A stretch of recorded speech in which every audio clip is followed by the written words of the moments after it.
If you can see my screen. Yeah, got it. Okay, cool. So basically, let's start from Atom Foundation. So Atom Foundation, basically, it's our entity, and it's designed to create a lot of projects, but all those projects is solving liquidity issue, because that's what in Atom Foundation we focus on. We focus on one thing only, which is solving liquidity issue on the blockchain.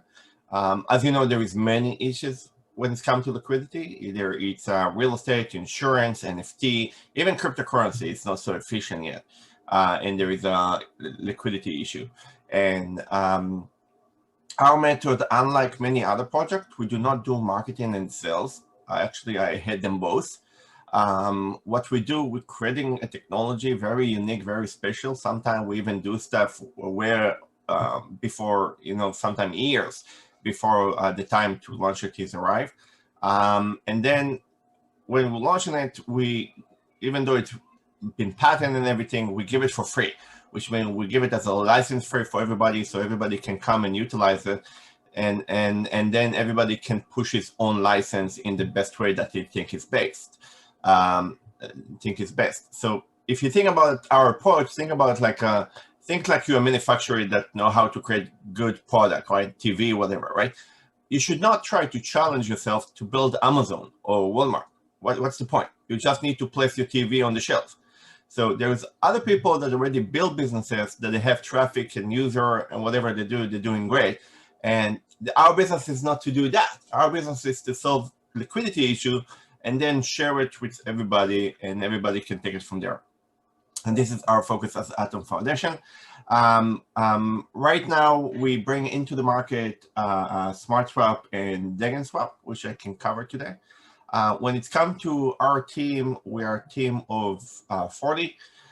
We're working together years. We even sometimes participate in some competition. For example, last time we received $1 million cash check as the best fintech company in the world competition. When we need advice, we're working with the best, like the previous chairman of the SEC, Nobel Prize winner, vice chairman of the NASDAQ, founder of Visa, chief economist of the United States. We really try to put ourselves in position that we talk with the right people that already been there and done it, right? So today I want to cover the SmartSwap because we just launched it 24 hours ago. It's not yet went to the public. It's just to our community, but the domain is open so everybody can go and try it out. But we didn't yet make some noise. We didn't do PR. That will come next week. First, we want to give to our community to play with it. Because it doesn't matter what type of technology you have, there is no chance that it is bug-free. Every technology has some issues, and we hope that by the next few days we will find something that we're missing, fix it, and then we'll go and do some noise into with the public. So let's talk about the SmartSwap. What is the SmartSwap? So the SmartSwap is not AMM, right? Like Uniswap, Pancakeswap. I know that a lot of people understand what is swap today, but when we created the SmartSwap, we created that in 2016-17. There was no DeFi back then. There was no even ability to explain to you what is slippage-free because people back then didn't know what is slippage is, right? So it was extremely earlier, and we couldn't introduce it to the world because it's solving a problem that not yet been created, right? And therefore, we wait with that project to the right moment. We patented that in 18. And now that everybody knows what is DeFi and what is AMM, there is no perfect time than today to actually go ahead and introduce this solution. And what I mean by that is that when I say it's not AMM like Uniswap, Pancakeswap, all those swaps, they have an issue. And the main issue that they have is that they are not going to survive, right? And the reason they're not going to survive is that because they're not scalable. And what that means, they're not scalable. The technology that behind Uniswap is basically a pools that you need to contribute into them like an LP in order to minimize slippage. If the pools were very loaded, the slippage will be minimal, right? Now, what that's telling you? They're telling you that if more and more people will come and use those concepts, this DeFi, and there will be more and more demand, they're telling you that you need to park more and more money because you need to catch up with the demand, right? So what that means that in some point when the demand will scale, you cannot keep adding money unlimited. There is no kind of unlimited money to keep parking. So in other words, it cannot keep scaling forever, right? In some point, it will be break. There's no chance that you can scale a few $1 billion today and put trillions of dollars, like the entire money in the world. I don't see your mother take the college fund and put it in Uniswap, right? So it doesn't going to work in a way that it's going to keep receiving money unlimited, right? And they already haven't scaled. Yeah, and therefore when it's scaling, in some point it will be break because the demand will scale and the LP cannot catch up with keep adding money. And there is another problem that today a lot of LPs starting to get better terms from other projects for other ways. So people get the better return for their money, and that's why Uniswap come up with version 3, hopefully that they will be able to offer to LP better return by leveraging the money in better way. So the point is that some LP even leaving and going to someplace else, right? So that's issue that it's not scalable. And the moment that there will be a slippage, 3, 4, 5%, that will be the point that it doesn't make sense to swap A to B and lose 5%, right? It's a lot of percent. So with the SmartSwap, it's a different technology. So the first thing with the SmartSwap that you can see is basically it's slippage-free. And what that means is that the technology here, it's not designed to be a pool. We don't have pools. We don't have LP. It's a different technology that working like a fountain, like the water. And I will explain you how it works. The first thing when it comes to slippage-free, there's unique technology that do not try to add money to minimize slippage or fix the slippage afterward or minimize volatility. This technology that we have here basically removing from the first place any type of volatility at all, which means it's impossible whatsoever to receive token A and token B with some kind of fluctuation between, right? There is no volatility possibility here. And I will explain you why. Imagine to yourself that you have $100 token A, and you want to sell it, and are willing to buy it for $90, right? So a lot of people do such kind of a business, selling token A for more, and counterparty buys it for a little bit less, or the other way around, right? That's how market demand and supply works, right? So if you have $100 token, and I want to buy it for 90, theoretically, we can go to everywhere, centralized exchange, peer-to-peer, and do such kind of a transaction. Nobody will stop us, right? Here, with the SmartSwap, it's impossible because the SmartSwap will understand that your asset worth $100 and will understand that my asset worth $90. And what will happen, even if I will willing to pay you 90 and you will willing to take 90 and give me 100, the SmartSwap will swap only 90 against 90 and you will return $10 back to your wallet.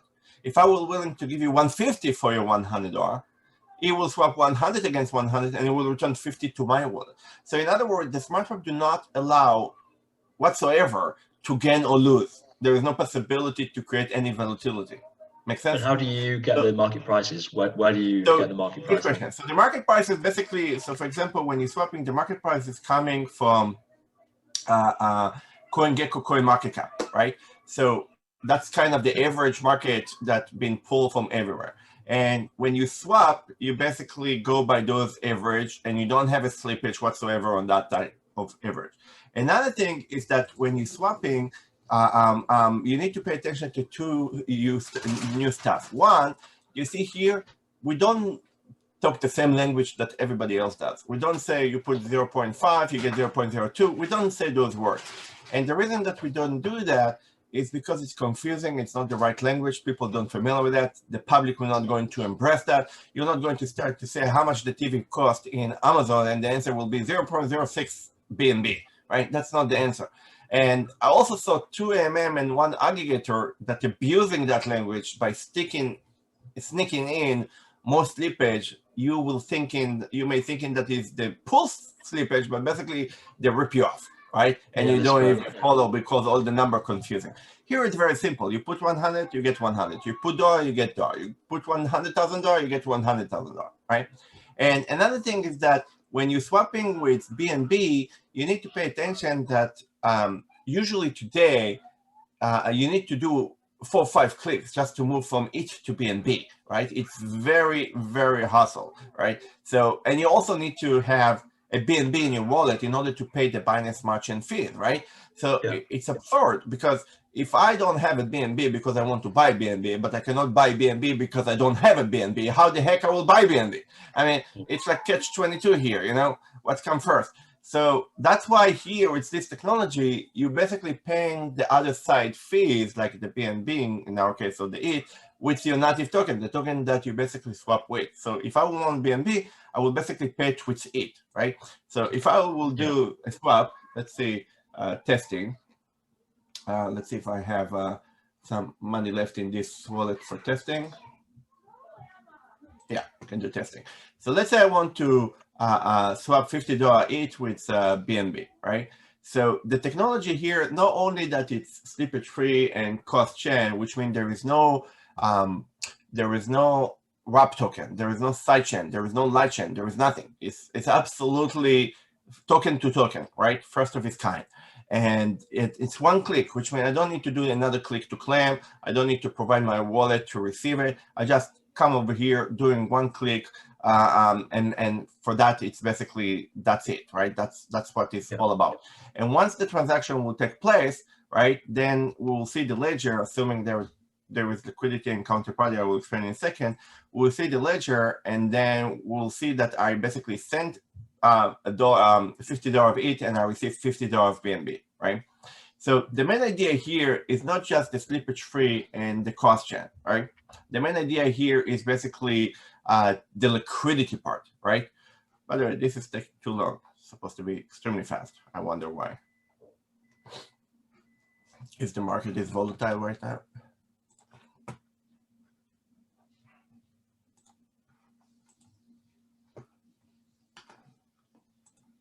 Let me try again.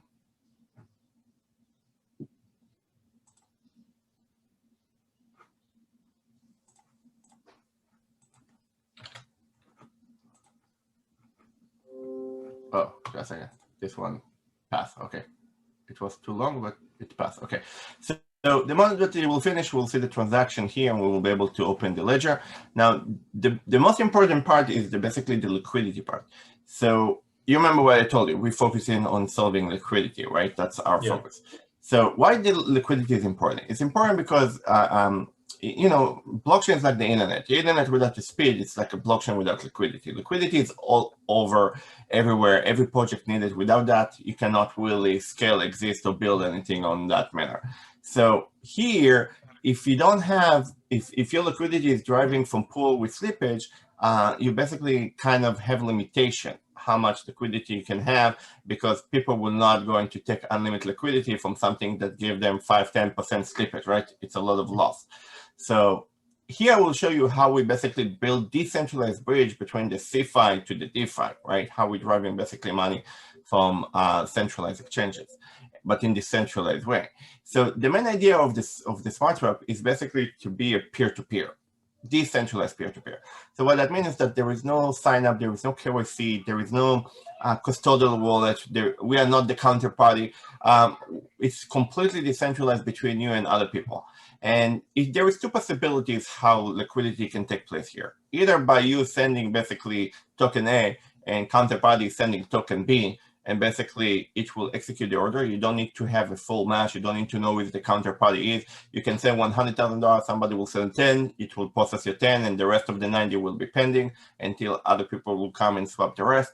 Or there could be a swap providers, right? And I will explain what is swap provider, because we don't have LP, we have SP, the swap provider. So the swap provider, everybody can become to be a swap provider. Let's say you want to be a swap provider, right? And I want to come and just do a swap. So how it's going to work? If I will come to the SmartSwap with $50,000 ETH, and I would say, take $50,000 ETH, give me $50,000 BNB. And let's say there is nobody else on the other side. I'm the only one, first of my transaction, first of its kind to engage with this SmartSwap. So what will happen? The answer is nothing. My order will be pending because there is no counterparty, right? So how we make sure it will not happen? You as a smart provider will prevent that from happening. If there is no counterparty, you will be the counterparty as a smart provider. And what that means, you will go to your Binance account, or OKX account, or OB account, or any centralized exchange account that you have. You will plug the SmartSwap API, and you will basically turn your account to be a smart provider, right? A swap provider. So what that means is that let's say you send to the SmartSwap $100,000 of BNB, right? So you don't need to worry that the price will go up and down, or it will take 50 minutes from Binance to send it to the SmartSwap, because even if the price will go up by 10%, the SmartSwap will give you not $100,000 back, it will give you 110. You remember, it has to be the same face value in the market. So you don't need to worry about up and down, you will get exactly the same face value. And obviously, if you don't want to get less than $100,000 in case of the market going down, you can place a limit order by saying, do not swap my BNB unless it's coming back as a $100,000 or above $100,000, right? You can put a floor for that.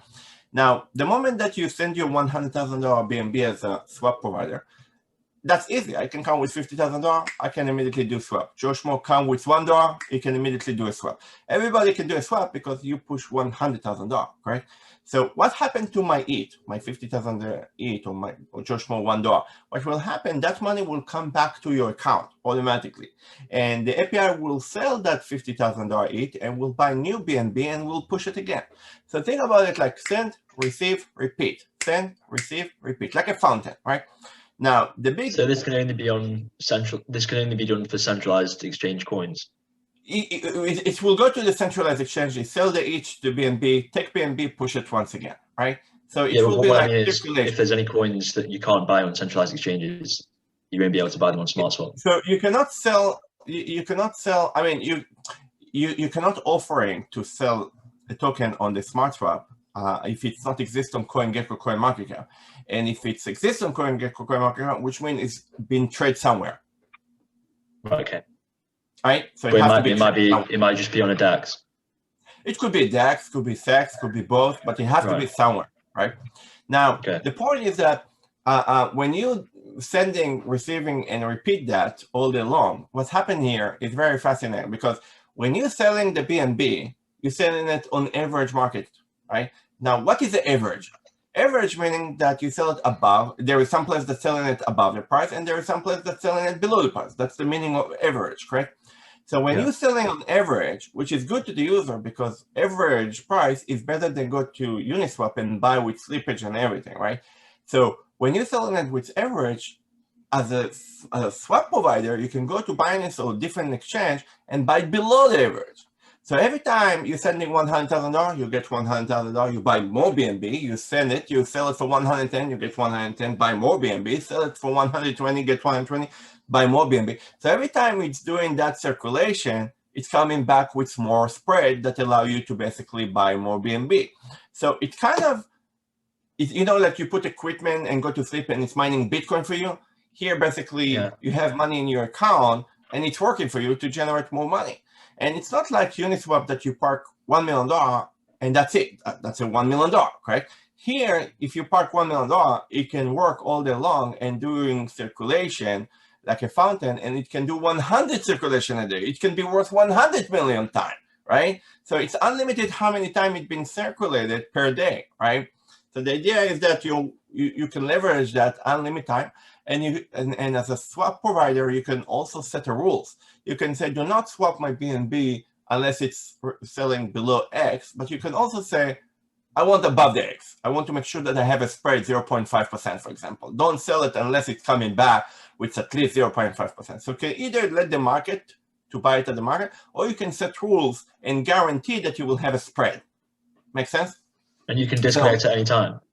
Yeah, so exactly. Okay. And there is no parking money, there is no LP token, it's in your account, on Binance account. You can do whatever you like anytime that you like. And the point is that I cannot say the word risk-free because there is no such kind of thing, or risk-free, but it's minimized risk. If I'm sending my money and I say to the SmartSwap, do not return it unless it's coming with X amount value of dollar, and even including that my spread that I'm willing to receive, it will not swap it unless it will hit that number. So I can guarantee that I will get some spread every time I do the circulation. Make sense? Yeah. So it's not gambling anymore, like put money in some AMM and waiting and hoping that someone will swap. So that's how it works, right? So let me open here the ledger to show you the swap. It seems like there is counterparties. So because we didn't yet started the swap provider that will start in a week or two. So you can see here, I sent basically from Ethereum side, I sent from this wallet 680, I sent $50, right? And as you can see here, at the time of the swap, it was 50.65, right? Because you give me exactly the same face value at the time of the swap. And here, basically, I received back to my same wallets, you see 680, I received from BNB, I received exactly the same face value, right? So the main idea is that you don't do anything, right, beside one click. That's it's all about. You're doing one click and one click only, and once you swap in it, that's it. It's done, right? There is nothing else to do. Make sense? Yeah, very clean. So it's very clean, they're very simple. And if you want to think, by the way, about the SmartSwap, I want you to think about the SmartSwap like a PayPal.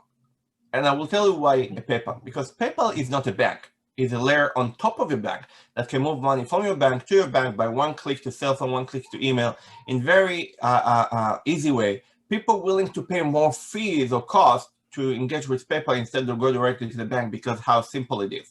And my point is that the SmartSwap is a layer on top of centralized exchange and OTC. If you're thinking about it, we basically find a way how to decentralize Binance. Because why the heck do you need to go and do sign up and KYC and AML and move money from your hard wallet to cold wallet to your hot wallet and do order on the order book and then and another second notification for withdrawal? All that just because we want to move from A to B, right? Why not just come to the SmartSwap, push your order $1 million, $1, $50, billions, $1 zillion, and basically the smart provider or peer-to-peer from everywhere around the world, including OTC, they will facilitate that liquidity for you. You don't need to do anything. You can stay anonymous. There is no account. There is no sign-up. There is no anything. You use your own wallet as custodial, right? Nothing else beside it. Makes sense how it can decentralize the entire system? Yeah, sounds good. All right. So this is only half of the story. Now, after I finish to explain to you how we can do a swap by one click, I want to explain to you how we can do a swap without click at all, right? And that will change the game. How to do a swap without a click? It will take the industry from kindergarten level all the way to university, and it will help to create mass adoption. And I will explain what I mean by that. When more and more people are going to come into the digital world and they're going to have a digital money and NFT and tokens and tokens and anything that you like, maybe the house, the car, everything will be digital. They were going to host all those stuff in some place like a wallet. Unlikely to have unlimited wallet. People are going to start to use the wallet or maybe a bank wallet or maybe a very secure wallet. But bottom line, after they will hold everything over there, they will not want to be in position that when they go to Dubai to visit there, they don't want to go and go to Binance to buy or NASDAQ to buy digital dinar just because in dinar, in Dubai, they're receiving dinar. When you go to Dubai today with your visa, you pay with your visa, they get somehow dinar, and you somehow come back home and pay with pound or with dollar or with euro. You know that something happening, but you don't care. It's not to you to care. Nobody sends you to the NASDAQ to start to do trading, right? So the point is that people need to believe along with all that nonsense, right? They don't have time for that. They don't want to have time for that.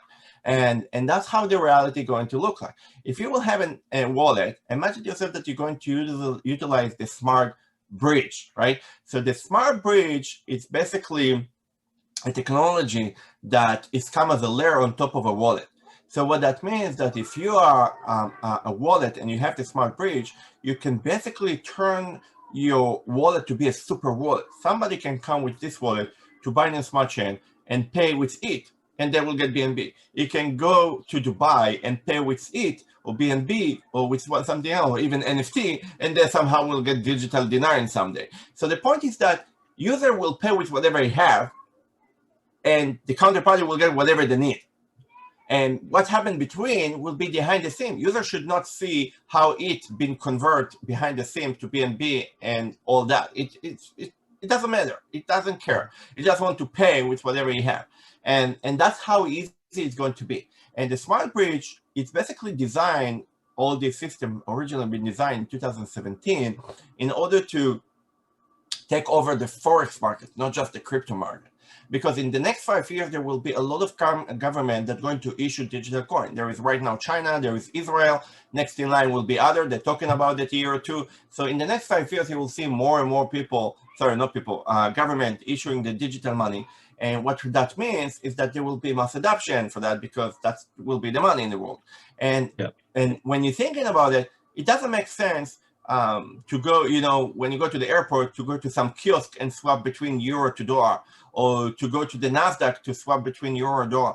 You don't need to go to the bank to load your wallet with dinar. You will have a digital wallet, and the swapping will no longer going to be on NASDAQ anymore, right? It will be able to be facilitated everywhere, including Binance.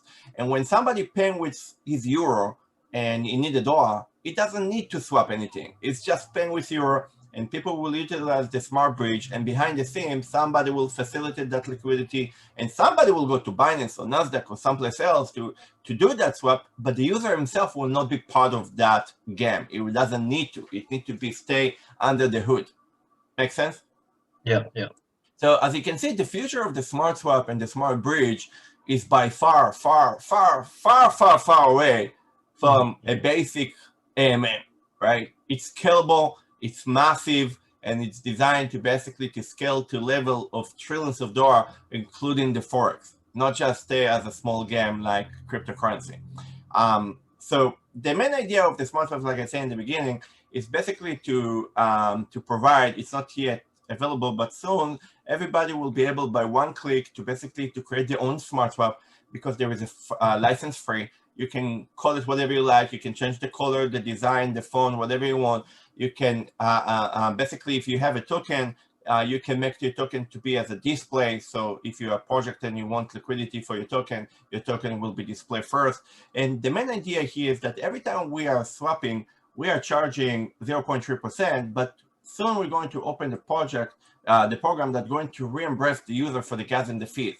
So the idea is that I don't want you even to pay. I mean, you are going to pay for gas and fees, but I want to reimburse you for the gas and the fees, right? And the way that it's going to work is that everybody that, participate in AMM game pay gas, $70, $100 to Uniswap or whatever.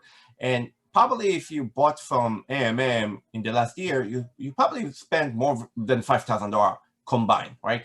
So there's people that spend more than $100,000 combined. It's crazy numbers.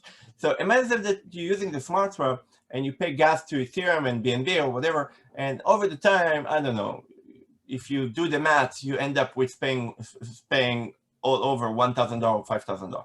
So what will happen, anytime that you like, you can come to the reimbursement program, and you can basically stake equal amount of Smart, and you can get reimbursement fully for your entire Smart if you stake it for 1 year. If you don't want to do it now, you can do it later. If the Smart will boom 10x, 100x, 1000x, you still will be eligible for that. So it will even going to incentivize you to do that. And if you stake in for 1 day or half a year, you will get pro rata, but nothing lost. You can come anytime later and park the rest in order to take the rest. So the main idea is that anytime that you like to pick up the reimbursement for your gas and the fees, it will be available for you. It's going nowhere, right? And that's kind of another layer how to make the life of those that interacting with DeFi or AMM today, how to make the life even smoother, not just by one click or no click at all, but also by returning the gas and the fees. Now, if you're a project and you want your own license, basically there is no cost, and you can even charge the user whatever you like. We charge them 0.2% and reimbursed. You can charge on top of that 0.1, 2, 3, 4, 5, whatever you like. The only catch here is that you have to reimburse the user with your own native token, right? So if you want to charge whatever you want to charge, it's okay, as long as you reimburse your user as well with your native token, okay? So they will end up paying nothing. So that's basically the SmartSwap. And right now we have some exchanges, including MXC, which is an Asia exchange with 3 million users that already took a license for the SmartSwap, and they will have it built in inside of the exchange. So in other words, if you're looking on it from marketing perspective, think about long tail. Everybody will have his own license. Somebody will have 1,000 users, someone will have 10,000 users, someone will have 3 million users. But as a long tail, you will have tens of millions of users coming from everywhere in order to utilize the SmartSwap. So in very short time, it can become to be more than the average centralized exchange in the world. It can become to be very big. So if you have So a people coin, will be using it on MXC without even knowing. yeah, they will not even to they will know, but they don't need to log in with the wallet. They don't need to do connect your wallet. You will just go from MXC, build in, and swap from there. If you think about it, it's brilliant because MXC is ERC20 and ETH, right? And they have $1.5 billion daily trading. So they cannot really welcome freely projects from different network, right? Like Binance Smart Chain, because they don't have yet the traffic. But if you have the SmartSwap, it's basically like you have $1.5 billion with BNB, right? So they can immediately start to welcome projects from the other side. And obviously the SmartSwap is not designed for just BNB and ETH. It's designed to support ERC20, BP20, Cardano, Tezos, Tron. We even find a way how to do one-click swap with Bitcoin, which will basically bring it on next month as well.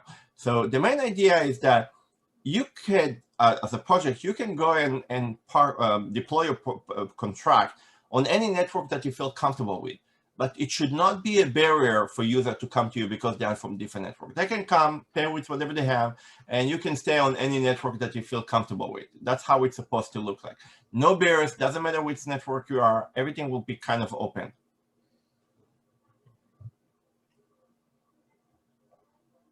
Oh, okay, so what are the token economics like for Smart? Yeah, sure.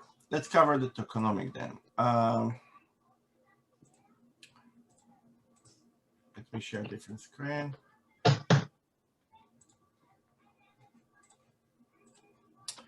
you see my screen? Yeah. All right. So the way that we build the tokenomic, it's also very unique. There is two stuff here that never been done before. So one is the PDO and the other one is the dumper shell. So I will cover them both. What is it exactly? But the first thing first, basically the way that we're doing it, we have a pre-sale with SAFT with $250,000 limit. Everybody can deploy as much as they want, but no more than that limit. And we have public sale with $500 tickets, right?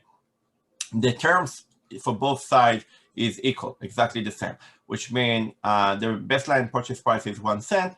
After 90 days staking 430%, it basically gives you 50% discount. So instead of 1%, it becomes to be 0.0049. And the listing price is 0.02, which is kind of equal to 4x and discount, right? So you have 4x right on the door. So this is something that is very straightforward to understand. Right now, we're about to finish the pre-sale and start the public sale online. By the way, we've been extremely oversubscribed for the pre-sale, right? But there was a voting between all the investors to increase the supply in order to allow more people with added value that can help the project to come in. Now, after the pre-sale and the public sale will be over, then we'll start the PDO. Now, a lot of people familiar with IDO, ICO, IEO, IPO, anything that starts with I, right? Now, I is usually standing for initial, which means like when you go to the market and you want to sell as a primary market, your securities or your tokens. And the PDO standing for post, which means come after you finish the pre-sale. And there is a big difference because when you do initial, you have price, like fixed price, right? And post do not have a price. There is no fixed price. And what I mean by that, we know that the face value as a start will be 0.02 because that's the listing price, right? But we do not know what it will become to be. And the reason is because the way that the PDO is designed is basically, it's a new technology that designed to create liquidity for the entire system, including to the pre-sale tickets. So imagine that you are a user and you want to stake token.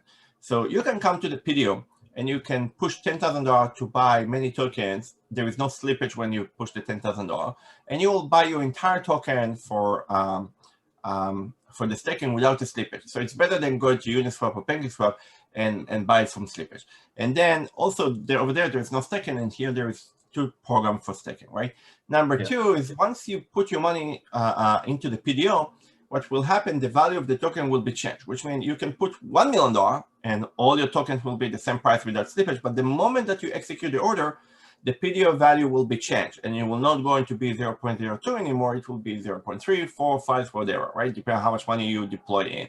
And what that means, the next guy in line that will want to do the same in stake, it will have a different price. It will have 0.3 or 0.4, which is the market price, by the way, because there will be no PDO with $1 and Uniswap will start selling on $0.50 because there is equilibrium. People will buy here, sell over there. So PDO represents the market, which means unlike pre-sale or initial, there is a fixed price.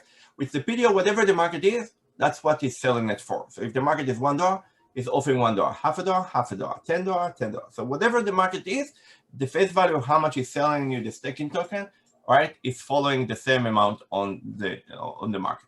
So the reason you would take part in a PDO is for the interest. So the PDO has been designed to be, it's kind of, the PDO is basically three product that we took together and combined them with wrapped them with the dumper shell. The main product that we took to the PDO is basically launch pool. What is launch pool? Launch pool is that when you come to the project, you buy token, but the money do not go and come to the project, it's come to the pool 100%. So that's product number one that we took. Product number two is liquidity mining. What is liquidity mining? After you bought the token, you stake them and you get APY, right? That's liquidity mining. And number three is basically pool ratio. What is pool ratio? Is basically any type of pools like Uniswap that when you contribute or redeem from one side, it's basically changing the value of the other side. So the idea is that when you take those three, you're getting the PDO because the PDO follow the market, whatever the face value in the market is, right? On decentralized exchanges. And when you buy it, you buy it on decentralized exchange without slippage. So if I want to buy $10,000 token to stake, and I will go to Uniswap, I will have a slippage. But if I will come to the DEX, there is no slippage. I can buy the entire $10,000 tokens without the slippage. But the moment that I finish to buy it, my money will go to the PDO and change the ratio of the pool, and therefore the token will be now worth more than 0.02. So what that means is that imagine yourself that over at least 90 days, because everybody will be here stake for 90 days, imagine yourself that over 90 days, nobody in the world, including me, have a token to redeem from the PDO. You can only buy from the PDO, but nobody have a token to give to the PDO and take money out because nobody have tokens yet, right? So the point is that how a pool going to look like over 90 days when you only contribute money, right? What will happen? It will fly. It will fly like Superman on Red Bull. It will fly, right? It will go very high. So I can tell you that because it's a math and it's not prediction, it's easy to calculate that. If you put $1 million, only $1 million, the value of the PDO, right, the 0.02 will become to be $2, right? And right now we have more than $8 million waiting list orders for people that want to be in the PDO. Because even if you miss the pre-sale or the public sale, right, the PDO is basically almost the same discount as the start, but it's never going to end. Because every time we're doing a swap and there is 0.3%, we don't have LP. We don't give them the 0.3% because we don't have LP. So where that money goes? It comes to here, to the PDO. It's basically buying token from the PDO, burn those tokens, adding liquidity, increasing the value of the token. So even during the winter or the summer or when you will have a forks, there will be a lot of transaction going on. And therefore, a lot of millions of dollars will come to the PDO and be pushed to the PDO. And therefore, even if you buy the token on the PDO at $1, it's still underpriced, right? When it's suppose or can get into it, because it's not like Uniswap that you have Uniswap on one side and you have Uni token on the other side, but they're not correlated. There is no connected between the token to the business. Can you imagine yourself how the Uniswap value could be if every day when they're generating $4-5 million from fees, they will take those money, right, and they will buy tokens and burn them from the market. If every day they will burn millions, so you're planning on burning tokens. The price will go cuckoo, right? So, but they didn't relate it, the token, to the business. That's why it's not good. Here, the smart basically, and the income from the smart come to the PDO, increasing the value of the smart consistently. Right? And you're planning on doing token burns? Yeah, every time people buying for staking, you basically push the money, buying from the PDO smart token, and you burn them. Right? Every time there is 0.3%, you take that money, buy from the PDO, and burn those tokens. So the value of the token been pushed by the nature of the business. Right? Very deflationary. So that's how it's been created. Now, what that means is that if I'm a user and I didn't be able to participate in the public sale, I can come to the PDO and not only stake it and get, very good return to my money. I basically, whatever the price I will buy it, even if it's a 10 cent or $1, it's underpriced compared to how far it can go, right? So the potential is huge here, how far it can go because the nature of how it's been created. So now let's talk about what is the damper shield that I told you that it's swapping everything. So the damper shield is another invention that we created in order to basically change the game how projects launching themselves into the market. And what I mean by that, today you have a position that somebody doing a pre-sale and some few people get the hand of those tokens. And then when it's go live to the public buy the rest from the public. But then what happened is that the public is the one that paid the bill, because every project that goes to the market immediately sink, right? Because the pre-sale investors, even if you do vesting, schvesting, and give them 10% cliff, 10% enough is in order to sink the entire boat, right? So they can take it under the water just by dumping that 10%. And the public that's rushing in after you did a lot of hip around the project, what will happen, buying from the market price, but then after it's sinking, is the one that end up losing, right?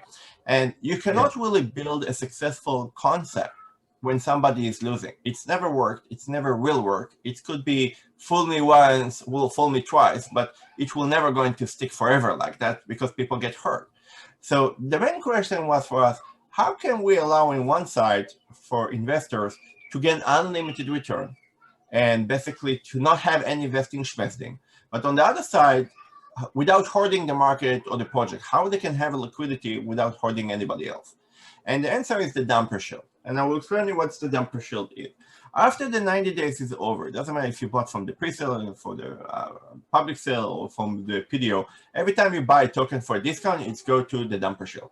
So what that means by that is that after the period of time of the staking is over, instead of get the token to your wallet, that you can go now to Uniswap, Pancakeswap, or damper or PDO and dump them, imagine that they're moving to the damper shield. And damper shield is like an escrow, right? You can control that escrow with your wallet. Your wallet is the private key for that escrow. So what that means is that you can sell it from there, and you have basically two possibilities how you can sell. Number one, you can use inside OTC, which means you can sell all your token as much as you like to anyone that you like at any price that you like, even for free. Nobody care because it's not affecting secondary market prices. And number two, you can use the damper shield gateway, right? So what is the gateway? The gateway is your ability to sell the token to the secondary market, but it goes through the gateway. Gateway basically utilizes the SmartSwap in order to allow you to move token from the damper shield to the market. And what is the SmartSwap again? SmartSwap allow you to sell and buy at the same face market value, right? The average market value, so there's no possibility for volatility. So in other words, if you want to sell, let's say, $1 million of your token using the gateway, the SmartSwap will take the price from CoinGecko, CoinMarketCap, and then what we will do, let's say the price is $2, right, of the Smart. It will present for sale $1 million of tokens based on $2 each, correct? Now, if the PDO increase value because people contribute fees from swapping coming in, people stake increasing the value, whatever it is that increase the value, what will happen, it will take time until DEXs will basically do equilibrium, until centralized exchange will do equilibrium, and then CoinGecko, CoinMarketCap will do new average for everything combined, and then they will communicate that to the SmartSwap. So what that means is that there is always a window, sometimes it's a very long second, sometimes even half a minute, until the SmartSwap, not the SmartSwap, the CoinGecko, CoinMarketCap know for sure what's going on in the market. Sometimes the price in the CoinGecko, CoinMarketCap is it's like a huge spread between the reality to the average that they're presenting until it will be close the gap. So in other words, what I'm trying to say is that since the gateway is offering to sell at average, that means that somewhere somebody buying above the average and below the average. In other words, there is arbitrage opportunity, which means somebody can come to the SmartSwap, to the gateway using the SmartSwap, and you can buy your $2 token from there. and come to the PDO, come to Uniswap, Pancakeswap, or someplace else, and sell it for 2.2 or 2.1. So basically, there will be a lot of arbitrage players, including both, that are going to buy here, sell it there. That is the foundation of the entire DeFi. Without that, there was no DeFi. That's the entire idea of basically the pools, that people closing the arbitrage gap. So the main idea here is that if I will let you to go directly to the PDO or directly to Uniswap or Pancakeswap, and you will redeem your token from there, you don't mind to sell the token for $1 because you bought them for 0.004, right? You're still with huge profit. You don't mind to sell it for half price. But if somebody will buy it for you for $2 and will sell it for 2.1, 2.2 to make a spread, it doesn't have the incentive to sell it for $1.99 because it just paid $2 for that. Right? So we let you to have the liquidity. So in other words, what we try to say is that don't be greedy and let you to have the exact market price. Get the average, sell at average, leave a little bit nice spread to arbitrage to enjoy from that too. And basically they will facilitate the liquidity for you. They will buy from you and sell over there. Buy from you and sell arbitrage, they will buy from you and sell over there, which means even if you will sell your entire inventory, you may slow it down because you're adding right supply. You may slow down the price appreciation, but you cannot take it backward because you're not dumping. The dump, you cannot dump below the market. You can sell it at the market. And if you sell OTC, does the dump shield stay? Oh, if you sell OTC to somebody that buying for you, even if it's half price, he will be on the dumper shield by himself with his own account, and therefore it's not affecting the secondary market. It's inside OTC. Sure. Make sense? So do you think that this is the type of technology that future projects will use? The point is that when you have something that is working, you don't try to make it work again because it's already working. But when something is not yet working, like the scenario today, you cannot stay aside and say, this is what it is. You have to keep challenge yourself. Now, are we at the answer for the entire industry? Maybe, maybe not. Maybe it will not work. Maybe nobody will want it from now on, right? And the entire concept will die. It's likely to be unlikely because if there is arbitrage opportunity, it's like money on the table, and the nature of the human being is greediness, and they will not keep money on the table.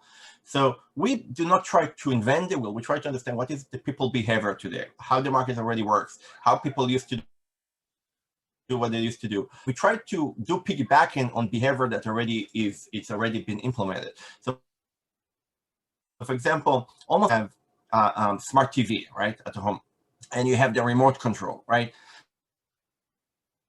Obviously, you can go to some, and there is a button that allows you to go to some like App Store, right, on your smart TV, and you can see more apps over there, and inside them there is more apps. How many times you visit those stores apps and visit those apps that have inside them more apps? Not on a daily basis. I mean, once in a while time. If you didn't have Netflix on the front, you will not be using it either. So what I'm trying to say is like to do 2 clicks. So can you imagine yourself a hassle that you need to do 4 or 5 clicks? People like, as much as you can, don't bother them. Not click at all. Take it easy. Do it in the very fashioned way. And that's what we try to do. We try to see what people, by the nature, looking for. And when you have opportunity to buy for $2 and sell for $2, that means that it doesn't make sense that arbitrage player, that this is the job that will keep money on the table. Right? Yeah. So that's why it's supposed to work, because it's been designed to work, because it's already working right now in the DeFi. Right? That's the nature of the DeFi. It's basically utilizing the same concept, but it's removing from you the ability to dump. So as you can see, we're building stuff in a new way, and we challenge ourselves to solve real problem. But once you understand how it's been solved, it makes sense, because it's supposed to work, because there is already proof of work for that. There is already proof that the concept is working. It'll be very exciting to see how it goes. Got it? Absolutely. We just launched it. We didn't yet launch it. We just soft launched it to our community to see if there's bugs. But the next few days, if we don't find any big issue, then we'll start to do noise. So basically, if you have a community investors, I don't know if they're big, maybe they can still catch the SAFT. If they're not big, they can go to the public sales. It will be open soon next week. And then after that, they can come to the PDO. PDO will be start after the public sale will be over, like 14 days or so after. And then they can come to the PDO. There is no limit how much you can buy. You can buy $1, you can buy billions of zillion dollars, as much as you like. Yeah, we've already done the SAFT, but I'm pretty sure some people will be interested in the PDO as well.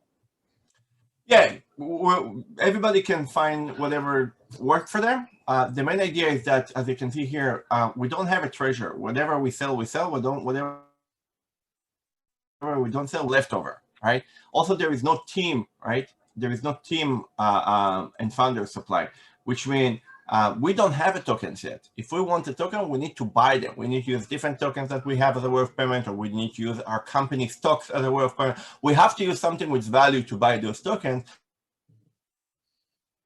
Because the main idea, it doesn't matter that you are the team or the founder, you should not get free tokens, right? Just because you build it. It's supposed to be fair and square for everybody. So it's a new technology, it's a new concept, it's a new approach. And like I said, everybody's super excited to really simplify everything, right? It really makes it easier for everybody to play. So what are the router tokens? Do they go to the Atom Foundation? Say it again? How many tokens go to the Atom Foundation? Yeah, so the way that it works, I will show you here. So there is that go not to the team or to the founder, it's go to the router, to the Atom Foundation router. Yeah. So the way that Atom Foundation works is that there is a router, and every to the router 20%. Now, the main idea is that if you have basically a smart token, and let alone you want to move to NFT Max or BSwap or something else, but there is no secondary market volume, or there is no OTC buyer for you, you can basically come to the router, give them $1 of token A, and take from here $1 of token B. So it's basically like inside router to move from side to side. So you can move between project and more to come by using the router. And is Atom Foundation listed on the NASDAQ? No, not yet. We are now just started it, okay. And we're expecting next year to comply. We're expecting this year to comply with Reg A+, and next year to do the IPO to the NASDAQ. So, by the way, every token that you have for the project will be also used as a way of payment to buy the Atom stock. If you have tokens and you want to swap it to have actually equity in the company, you can buy the Atom stock. And if you have a lot of tokens, you can buy the Atom stock and basically sell it on the NASDAQ. It's another source of liquidity. Okay, that's pretty cool. That's pretty cool. That brings me actually to the advisors. I was wondering how did you get so many prestigious advisors with Atom Foundation? Oh, we have a list of more advisors that there is no much room to put everybody on one page, but yeah, you reach out to them. It takes time. Obviously, they do the diligence and they see what you're doing. Some of them not working with all the projects that we have, only working with specific ones. Some of them already finished work because they've done their work already. Some of them right now continue to work, like the vice chairman of the NASDAQ, because we need to go to the NASDAQ. So each one of them is specialized with something else, and each one of them been advised us in different way. Okay, that's pretty cool. And how many were working on SmartSwap?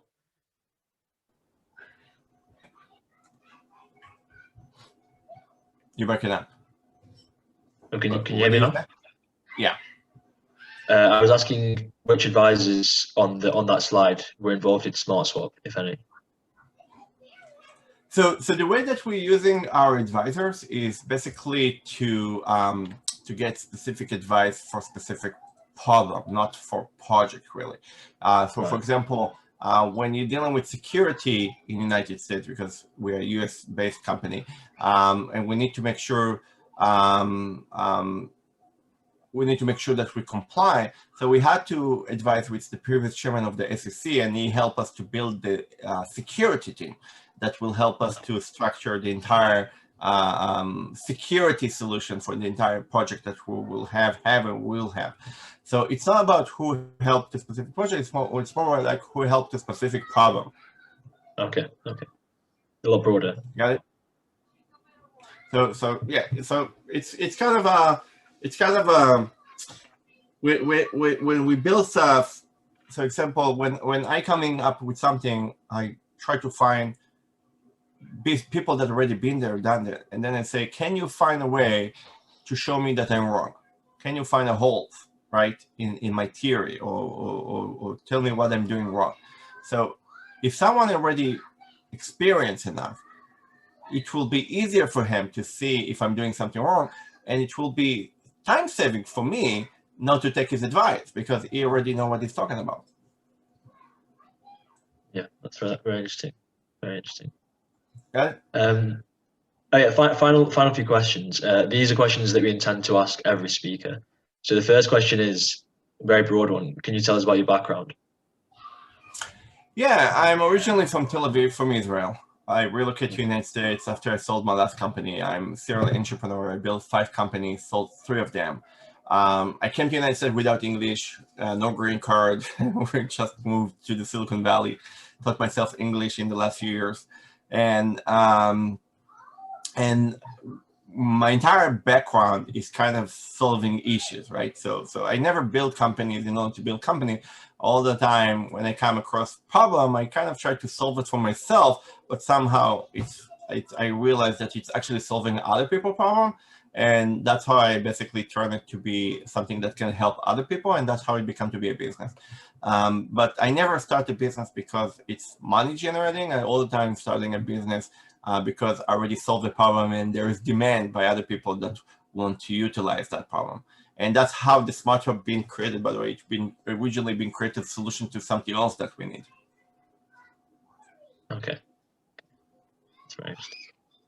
So next question was, when did you get on chain and how? You know, when did you get into crypto? Oh, that's a sad story. I bought my first Bitcoins in, I think, 11, 12, and 13, 3 times. And 3 times they've been stolen. 3 times they've been stolen. Actually, last year, when I bought it in 2013, last year I got a check from attorney in Florida that done some class action against some platform. I forgot the name of the platform, which was many years ago. He returned to me 10% of the seed money that I invested in 2013. So he gave me a check for $40,000, which is 10% of the original principal that I put, and that was when the Bitcoin was very down, right? They sold the Bitcoin that they put their hands on when it was, I think, few thousands of dollars, not even 50,000, right? Like 2 years ago, I think, or 1.5 years ago. So it's a sad story. Every time I invested in Bitcoin, it's ended up bad for me. Okay, so no more. I mean, I personally, I don't like the Bitcoin. I'm against everybody else. I don't like tokens that do not have a business behind them. I don't appreciate such kind of a business, such kind of a coin. And it's okay that people enjoy from going to the casino. It just doesn't mean that I like to play that.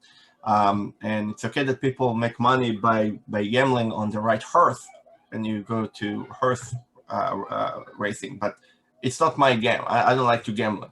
And not only that, every time the Bitcoin go up, everything go down. Every time it's go down, everything going down. so only when it's going sideways, everything recovered. I mean, come on. If it's booming, everything going down. If it's going down, everything is going down. I mean, why? It's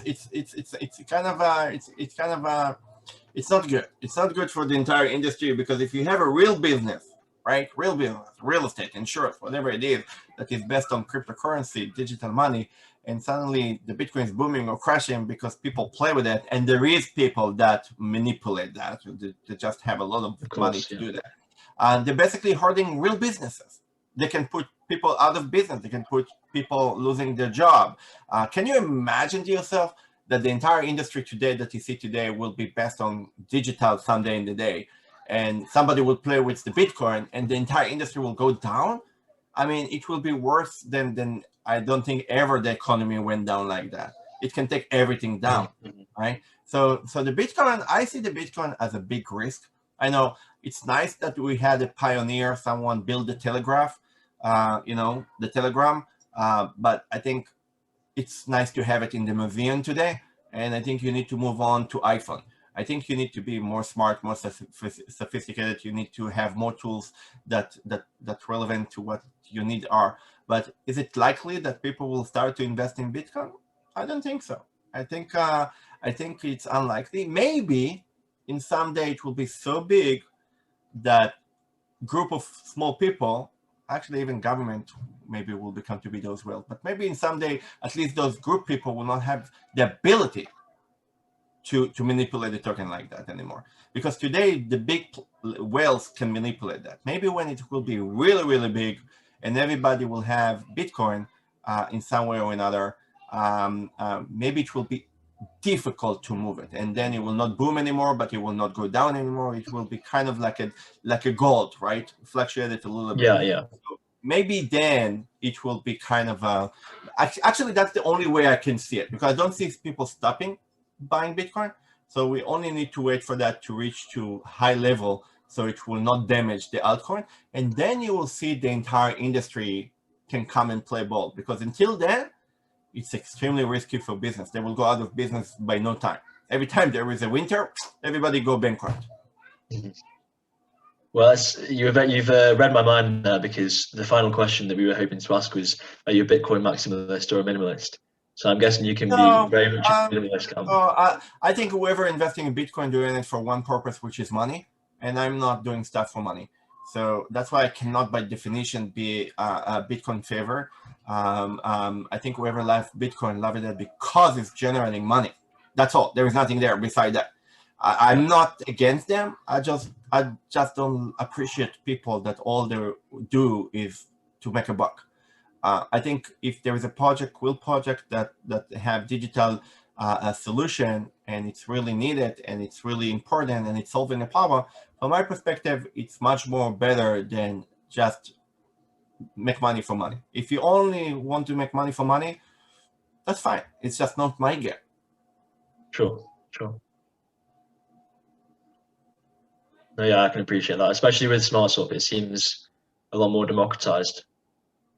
Oh yeah, I mean, we don't do anything that is centralized. It was not easy to build a technology, because a lot of people today call themselves cost chain, but they're not really cost. It's wrapping or the side chain, or they're using Polkadot, and it's a lot of stuff that they're far away from being decentralized, right?